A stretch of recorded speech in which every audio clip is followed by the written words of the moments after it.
Hey everyone, welcome back. Today we're doing a bit of a deep dive into two topics that are, well, definitely causing some discussion. That's right. We're looking at the push to bring Columbus Day back, officially, and also something maybe closer to home for many people. Yeah, that whole challenge of dealing with family when, your political views are just miles apart. Exactly. We've got some source material, including statements about Columbus Day and an interesting advice column piece that touches on these family dynamics.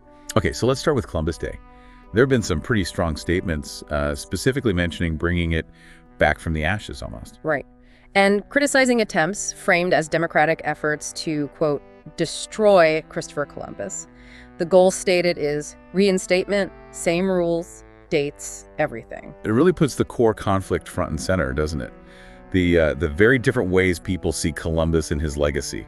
We're not taking sides here, just looking at the debate itself. Precisely. The statements mention, for instance, Italians who love him so much, highlighting that cultural heritage aspect for certain groups. But on the flip side, there's this whole other perspective, right?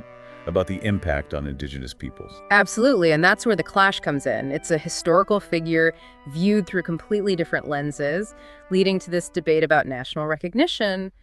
History is, well, rarely simple. Yeah, definitely not agreed upon here. And it's interesting how these big sort of public square debates connect to our, personal lives. Which brings us to that second piece, the New York Times Ask the Therapist column. Right. This was about a family, liberal parents, wondering if they should keep their toddler away from his Trump-supporting grandparents. Yeah, because of differing values, specifically concerns arising from Trump administration changes and how they felt those reflected on the grandparents' values. A really tough spot. It sounds incredibly difficult. What was the advice given? Well, the therapist, Lori Gottlieb, actually suggested that exposure to different worldviews isn't inherently bad. She said, and this is a key quote, "That's why it's not just okay for your son to be around people with different worldviews. It can be valuable." Huh. Valuable. Yeah. That's maybe counterintuitive for some people in that situation. Perhaps.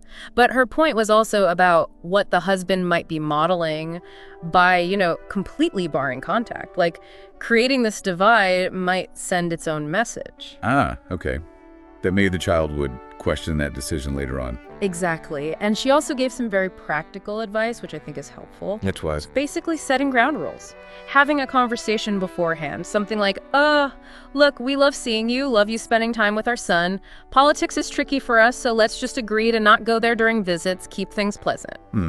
So actively manage the interaction. Don't just avoid it, but manage it. Yes. Focus on the relationship, on the shared connection, especially with the grandchild.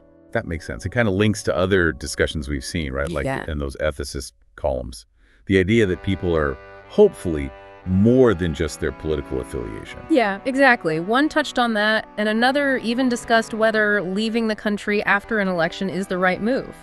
It all speaks to this larger theme of navigating deep divides. So I've got these two threads. A public, symbolic debate about history and heritage with Columbus Day. And this very private, personal struggle within families dealing with political differences. They seem distinct, but maybe they're reflections of the same underlying tensions. It really makes you think, doesn't it? How do we navigate this? How do we balance respecting different views, whether it's about history or current politics, with our own deeply held beliefs? Both out there in the world and, right inside our own homes. And what's the long-term impact? On society, yes, but also on those family bonds. Lots to chew on there. Definitely something to keep thinking about. Well, thanks for diving in with us today. We'll see you next time.